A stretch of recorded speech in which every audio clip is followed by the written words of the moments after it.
এই হাঁসটা যখনই তার ঘর থেকে বের হয় তখনই সে দেখতে পায় অনেকগুলো পিঁপড়েদের দল তার ঘরের উপরে আক্রমণ করার জন্য তার ঘরের দিকে আসতে শুরু করেছে। যা দেখার পর সে অনেক ভয় পেয়ে জলদি করে তার ঘরে গিয়ে তার চিনির ডিব্বাটাকে লুকিয়ে দেয়। এরপর দরজার চারপাশে টিপ মেরে দরজার ফুটোগুলোকে বন্ধ করে দেয়। আচ্ছা, এমনকি জানলার ফুটোগুলোকেও টিপ মেরে বন্ধ করে দেয়।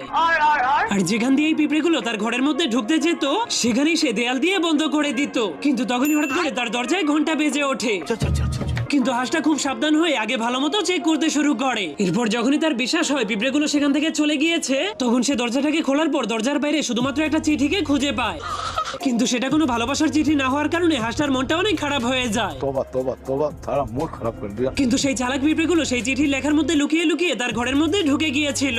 এরপর পিঁপড়েদের রাজা দেখতে পায় হাঁসটা অনেক মজার মজার কেক তৈরি করছে। ए गाड़ी स्टार्ट कर। এই জন্য তারা সবাই মিলে হাঁসটার নজর অন্যদিকে ঘুরিয়ে দেয়।